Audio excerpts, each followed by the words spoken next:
Fanajana anaraka izany nolaniny anteny mirandolona ny volavolan-dalàna isin'ny faritra fahatelo amby roapolo eto Madagasikara tafiditra tao anatin'ireo volavolan-dalàna telo manatsara ny fampiodinana ny vondrom-bahoaka itsinjaram-pahefana izany raha nitatra entininy andrianina ra zavatra maro.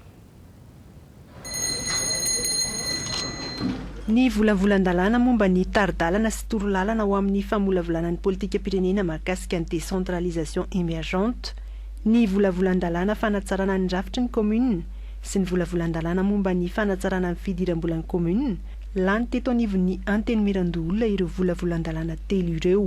Taridalana sy torolalana ho any amin'ny famolavolana ilay plan national de décentralisation émergente efa lany amin'ny antenimera tota eto mantsy izy io dia entitsika maka hevitra any fotony mihitsy mba hahafahantsika mamolavola an'izay plan national de décentralisation émergente izay dia ny volavolan-dalàna lanina teo koa zany dia mikasika ihany koa ny fanatsarana sy famelona reo andininy vitsivitsy ao amin'ilay lalàna 2014-020 mba fanatsarana ny fidiram-bolan'ny commune ireny zany amin'izao fotoana izao raha lany soamantsara eo amin'ny antenimera-tota dia ho lasa isatipolo zany ny loharano-bola commune ary izany ritsateny-dalàna rehetrarehetra izany moa dia fantatra fa rehefa ampiarina eny atoerana dia tsy maintsy mila fanampiana ireny vondrom-bahoaka paritra itsinjaram-pahefana ireny. Tafiditra ao anatin'ireo volavolan-dalàna nolanina ireo ny fananganana ny faritra fahatelo amby roapolo.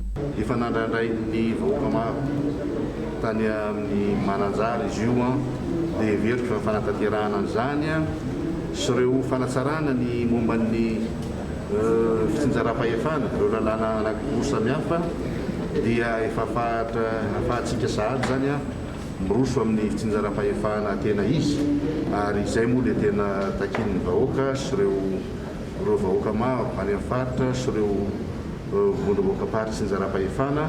Nambara minisitra teto fa firosoana amin'ny fitsinjaram-pahefana tena izy ny fandaninana ireo volavolan-dalàna telo ireo.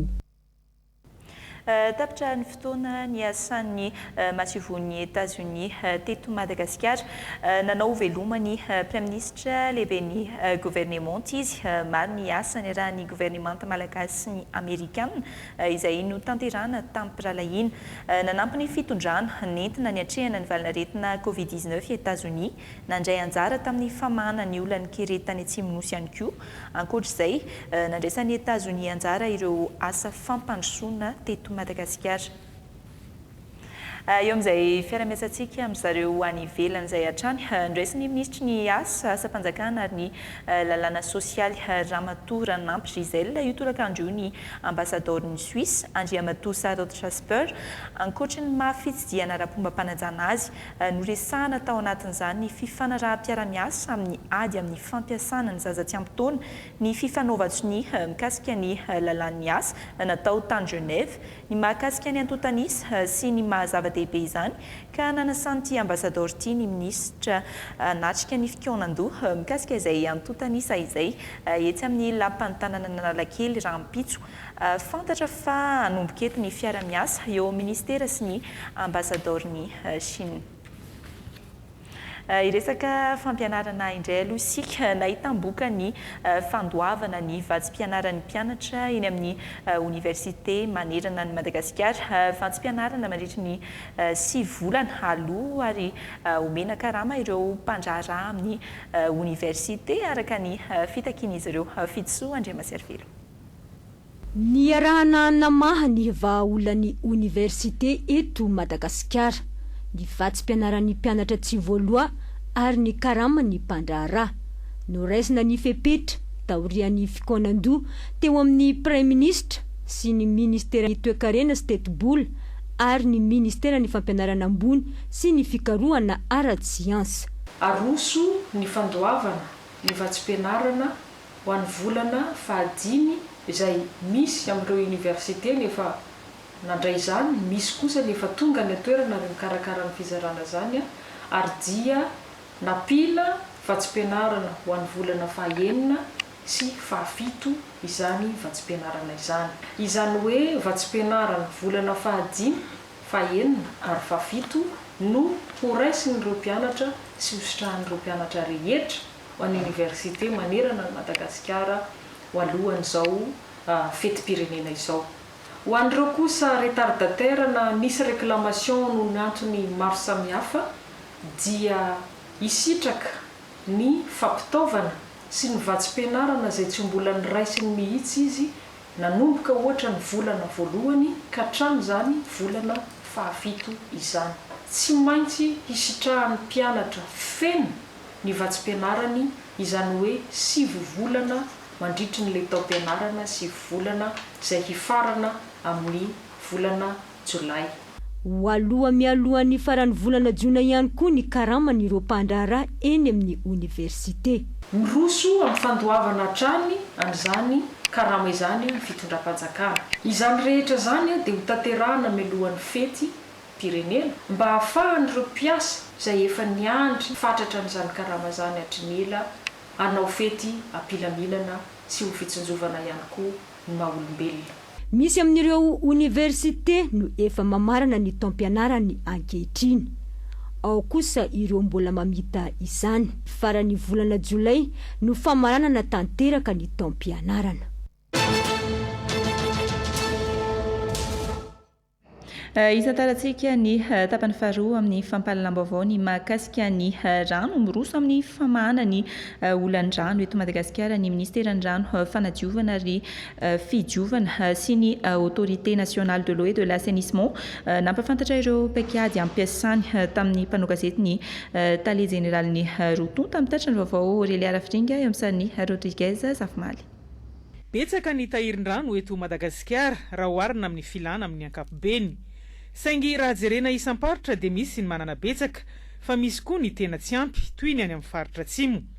Ezaka ataony andehana ny fahefam-pirenena momba ny rano sy ny fanadiovana ny mitady fiara-miasa ahafahana mametraka rafitra fitehirizan-drano ka hisitrahany rehetra tombotsoa.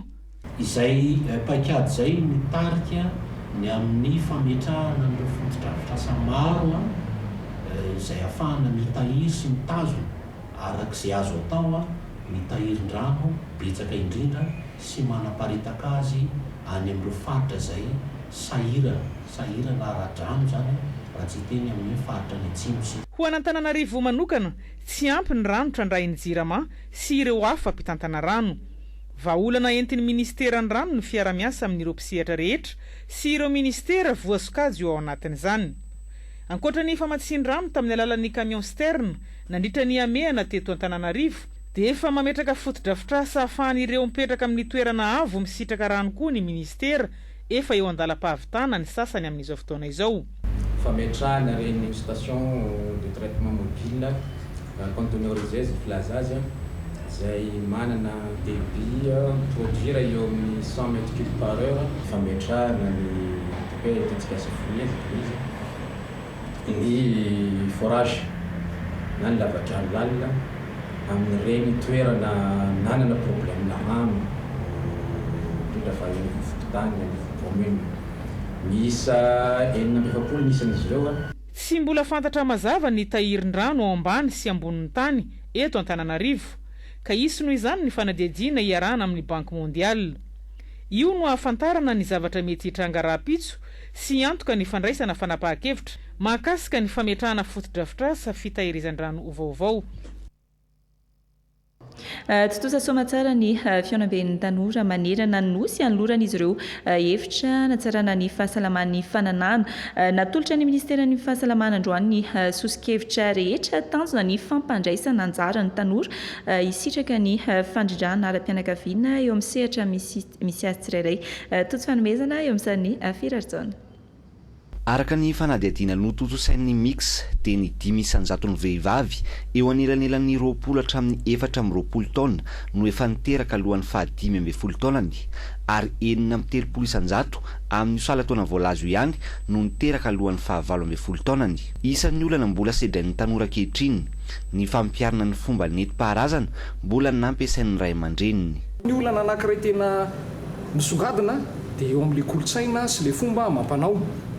na eo azany fandraisana tanana ataon'ny fanjakana dia ilaina ihany koa ho an'ny mpisehitra rehetra onivony fahasalamana ara-pananahana mba anova n'lay kolotsaina amin'ny resaka fandridram-piterana ka nala n'lay fady eo amin'ny fandridram-piterana hoe raha fady ny resaka fananahana fady ny mampanao fandridram-piterana ho an'ny tanora dia mba ho afatitsika zany izy mba ho lasa fomba eo moa ilay fomba fitenenana hoe raha tiandrositsika dia misy fady mila vadika lasa fomba ary misy fomba mila vadika lasa fady ivokatra aloha dia hoe naeleken'ny ministera zany ny apiditra ny tosika hoe ny etaetan'ny tanora miresaka fisitrana ny fandridram-piterana ao anatin'ny document politika sy stratégique izay eo amindala mpanamboarana ankehitriny ao anatin'izany ny plan d'action national budgétisé 2021-2025 izay plan fanantanterahana ny engagement Madagasikara ho amin'ny fampivoarana ny fisitrahan'ny tanora sy ny mponina amin'ny ankapobeny ny fandridram-piterana.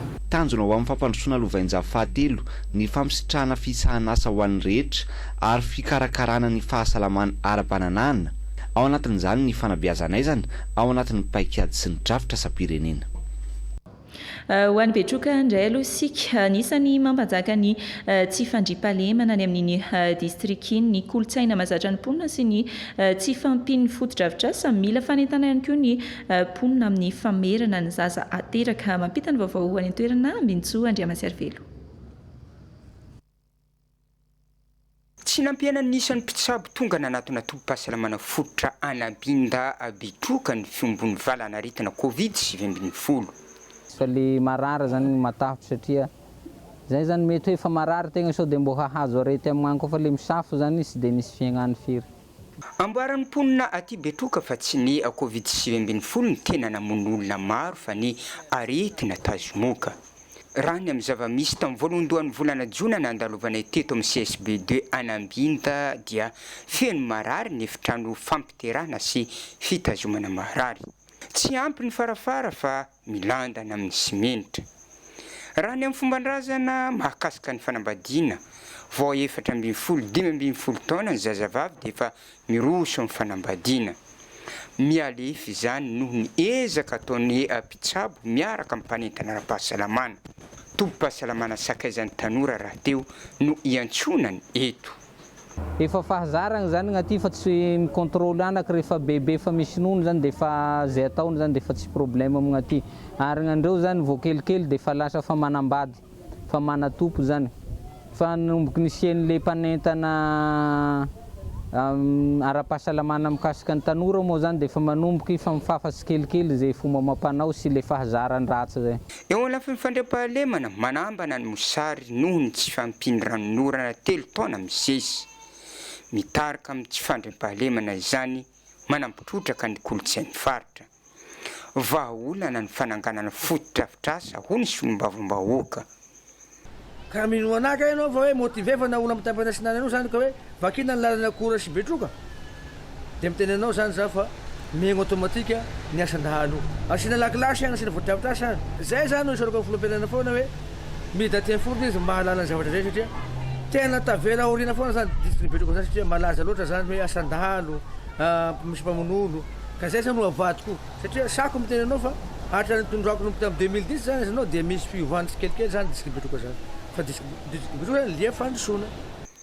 Ny amin'ny lalana moa mahafaly ny vahoaka ny hanamboarany filoham-pirenena izany. Anisan'ny tena manahirana ny miditra eto amin'ny tanànan'ny Betroka. Mbola ao anatin'ny volana Jonsika izao volan'ny teny malagasy ka ao anatin'izay fankalazana izay nantanteraka fivoriana manokana ho fanandratana ny teny malagasy ny akademia malagasy androany niompana tamin'ny lohahevitra 5 izany voahina l'Espérance eo amin'ny sariny Mambravoafison. Ny Vatomasina Andrianjaka ao amin'ny rovana Antananarivo tamin'ny taona 1940 ny fitrandrahana ny teny malagasy eo amin'ny fivavahana kristianina ny fahasimban'ny teny malagasy ampiasain'ny haino aman-jery ny kristianina malagasy manoloana ny valanaretina COVID-19 sakana safanohitra ary ny fomba fitsaboana nolovain'ny malagasy miatrika ny covid-19. Ireo no velakevitra 5 ny fanakalozan'ireo akademisianina hevitra ho fanamariana ny fankalazana ny iray vola ny teny malagasy. Nambaran'ny filohan'ny akademia malagasy mpisolo toerana Rajonson François fa adidy ansoroan'ny akademia malagasy ny fitandrovana ny asa ny teny malagasy mba hitoetra ireo ezaka efa nataon'izy ireo amin'ny fametrahana amin'ny toeran'ny teny malagasy amin'ny mahatendreny teny-drazana, teny beazana ary teny pirenena azy. Efa nandrafitra ny politika anteny ihany koa ireo akademia pirenena anampiana ireo mpampianatra mpanabe, ny mpampianatra mpikaroka ary ny mpianatra. Mariana fa anatanteraka hetsika fifaninanana soratononona 124 ny foibe momba ny teny any akademia malagasy. Mandina izay fankalazana ny volan'ny teny malagasy izay ihany ilaina ve ny amerenana ny fampianarana fiteny-paritra any an-tsekoly. Maromaro ny olona teny an-dalambe teny nametraha ny mpanao gazetina io fanontaniana io ka andeha hoarahantsika miaraka amin'ny Fidisoa Andriamaservery sy Jakira Kotomanga zany. Manokana aloha tsara ny amerenana anazy satria kolotsaina manokana ilay izy raha vao tsy voizitsika tsara io, raha vao tsy apetrakintsika tsara dia tsy fakafantatra ny akamaroan'ny malagasy rehefa elaela. Tsara mihitsy izay tokony aviana any an-tsekoly raha ny tena marina satria raha ohatra anahy manokana zao za zao avy eto Antananarivo tsy mahay fiteny-paritra mihitsy ana anankiray ary. Tsara dia amin'izay mba tsy manavoatsony rehefa mandeha any amin'ny faritra dia mba mahazo an'ilay teny-paritra fa be da be ny tsy mahalala, Betsileo zao mifantatra, Mazenga dia Tamatavy. Tsara ny amerenana anazy amin'izay mba lalàna ny hoe tia avery dia tia averyko dia ilaina manao teny-paritra. Misy nge samy mety Madagasikara fa tsy mahafantatra fiteny. Tena ilaina ilay izy aloha raha aminahy manokana satria ny teny malagasy tsy ny teny malagasy ofisialy irery ihany dia sady tsy hoe ny teny merina irery ihany koa fa teny rehetrarehetra dia amin'izay koa mba ohatran'ny hoe mampirahina ny malagasy rehetrarehetra ilay izy. Dia izay misehatra ao anatin'ny resaka fambolena sy fiompiana tonga dia tantsaha daholo ny ao anatiny. Ny tantsaha aloha raha ho tenenao teny vahiny izy efa tonga dia hoe tsy mahafantatra. Raha tenenao teny merina koa izy mbola tsy mahafantatra ihany. Dia moramora kokoa izany ilay fifandraisana raha ohatra hoe na an'izay teny-paritra izay nefa moa izany izay amin'izao tsy dia tena hoe mahay be fa rehefa manao milatsaka eny afotony izay dia mba miezaka ihany fa mbola tsy dia tena hoe ao tsara. Anao zany raha ohatra hoe vahiny ao amin'ilay toerana anankiray ka tsy mahalala an'ilay fomba fiteny zareo dia na ianao hiteny zavatra ampita zavatra amin'izareo ara dia sarotra be ny ampitanana azy. Fa rehefa manomboka mahafantatra na dia zavatra kely fotsiny ary ianao amin'ny fomba fiteny zareo dia ohatran'ny hoe efa moramora kokoa aminazy mifandray amintsika. Ankoatra ny fandripahan'alina ao amin'ny fahasandrasana sakalavan-joaty ao Ampanobe dia misy mangalatra sy mampiasa ihany koa ireo vato natokana andevenana ny maty amin'ity toerana ity ny Antsipiriany Tomofeno Zoralian. Ota sy voazimbazimba ny fadintandy amin'ny alafady misy ny fahasandrazana ny joaty ato amin'ny vavaran'ny Ampanobe. Ripaka amin'ny fagnanovana charbon sy amakiana kakazo ny ala ka velony tarena izy roa manoloana izany. Raha indrivony ilay kakazo ny andevenana ilay fatinay andeha mitoerana misy toerana tiato. Raha mitapitra kakazo jiaby maty tsisy raha nanaovanay fomba mikasika fatesana anay amin'ny tandrazana anay tiato. Ato amin'ilay fomba ndrazana anay zegny raha fa misy asa andeha tsabony amin'ny toerana tiato indrindra fa joro masina zegny tsabony tsy mitondra vilany zay fa izy io vilaninay. Izy io kakazo io le aomby vonegna io ndray firy aomby vonegna io tsy maintsy kakazo ny amagnasahana azy, kakazo ny analezana azy, alamaiky ny amakamasana azy itonogna azy. Zegny fa zay tsy mitondra vilany. Nijery ny zava-misy taty an-toerana ny tompon'andraikitra ny tontolo iainana sy ny fampandrosoana lovenjafy ny avy amin'ny fananantandry ary ny talim-paritry ny serasera sy ny kolotsaina sava nahita izao tranga izao. Rariny raha mitaregny zareo satria le toerana voalohany zay sokajinjareo toerana fady, izany hoe toerana fanaovanjareo joro, fandevenana izay misy fomba arahiny. Izany hoe zany tsy tokony zay olo fô zay miditra amin'ilay toerana mba hiarovana zay fady zay.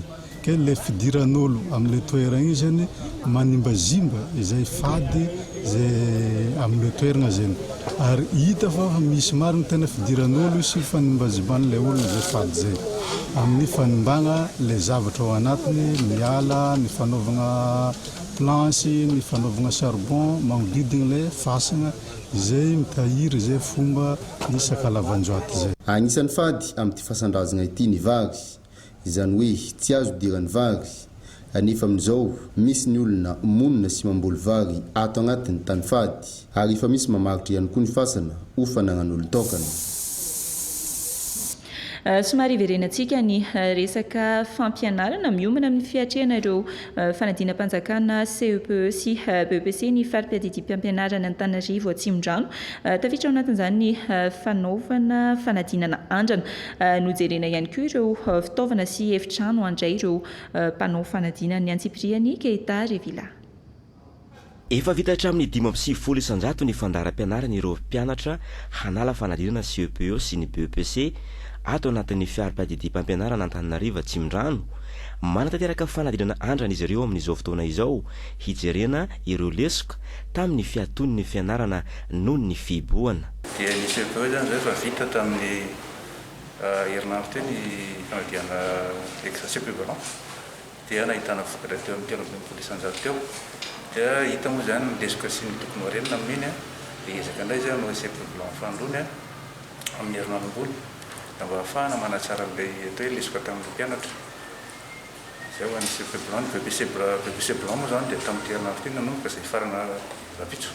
Raha ny mahakasika ireo mpanala CEPE ato anatin'ny farim-piadidim-pampianarana Antananarivo Atsimondrano dia tafiakatra 5.30 isanjato ny tahan'ireo mpianatra tamin'ity taona 2024 ity vokany tsy ampy handraisana azy ireo ny efitrano sy ny fitaovana amin'ny andro ny fanadinana CEPE isan'izany neto amin'ny CEG Tanjombato izay tsy maintsy nitady vahaolana. Nefa noho izay zavatra izay dia tsy ampy zany ny salina sy ny fitaovana izay andraisana zany toy ny table banc dia nangataka tany amin'ny nivon'ny région zay tamin'ny alalan'ny gouverneur dia isorana an'zareo fa nangataka izahay dia nahazo tazanareo eo moa zany hoe salle de classe anankiroa nangatahana dia 80 ny W ahafahanay mameno an'izay salle de classe anankiroa izay salle d'informatique sy bibliothéque aménagena mbola manenjika an'izay fotoana zay ahafahan'ireo mpianatra eo misitraka ampatsivina kely fotsiny fa ny fanadinana mpanjakana dia tsy afaka atao fa-tsy aty amin'ny sekolim-panjakana. Fiara-masan'ny commune Tanjombato sy ny lehibe ny fiarim-piadidim-pampianarana ato anatin'ny Antananarivo Atsimondrano sy ny gouvernora ny faritra Analamanga no nahafahana nanao ny hetsika. Nahazo akany fibeazina vaovao na préscolaire ny etsy amin'ny EPP Antanimena fiara-miasa ministeran'ny fanabeazam-pirenena ny commune ny fikambanana tsy miankina ho fanamavanana ny fahasairana ny ray aman-dreny teo ratsika.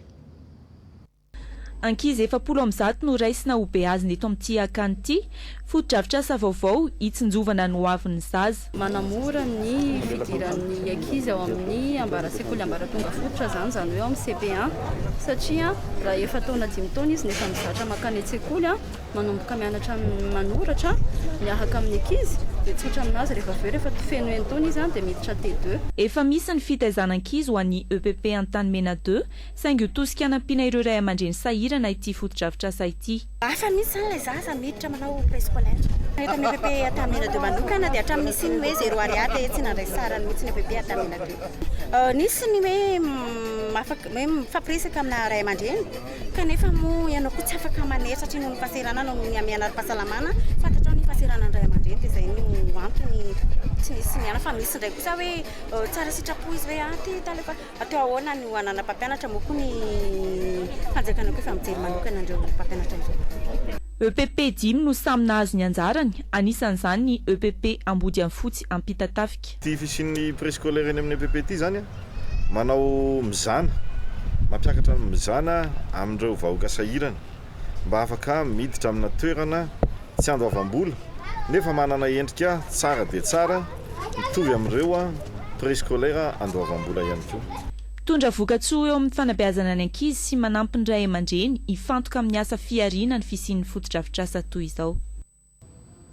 eo amin'izay resaka fotodrafitrasa izay ihany ndraisina ara teknika ny EPP tao amin'ny Fokotany Ambalatany sy CEG commune ambanivohitra Mbodiapana leo irazafy mamonjy indray be Hélène Vetrano ampafantatra ny amin'izay. Itsidika ny distrikany Belalana ny governoran'ny faritra Sofia mikasika manokana ny fotodrafitrasa izay nampanantenan'ny filoham-pirenena. Anisan'izany ny lycée teknika noraisina ara teknika ny EPP manara-penitra ao Ambalatany sy ny CEG Mbodiampana ato agnatin'ny distrika.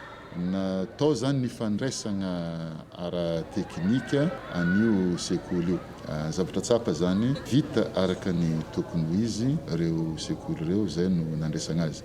Lycée agricole efa andalam-pahavitagna zany ty misy atsika toy. Ny fitaovagna efa tsy ela tonga ato. Hanatsara ny famboliagna ny resaka fiompiagna tsy eto an-tampon-tanàna ny Belanina foagna fa hagneragna ny faritra ny Sofia. Noho ny antony ara teknika, vato ny safidina amin'ny fanamboaran-dalana pavé vita ireto. Miara-miasa tanteraka amin'ireo formateur sy ireo mpianatra ny lycée teknika voahofagna ny faritra ny Sofia ary zay ny jerevana etaty fa vita tsara ary mafy dia mafy ny pavé zay namboarina tatia Belanana. Eto somary asiko resaka kely fa teknisiana no miresaka tamiko tsy mety loatra aty ny resaka fanamboarana lalana amin'ny autobloquant satria camion mpitatitra vokatra antonina ty sarety mbola mandalo amin'ny lalana atsika ty ka tsy zakany autobloquant regny ny vato no atsaraigna fa io vato io lovenjafy io maharitra njato taonany maro. Mahatsiaro velombolo ny vahoaka amin'ny fanandratana ny fampianarana aty fotony sy ny fanatsarana mbola ho avy.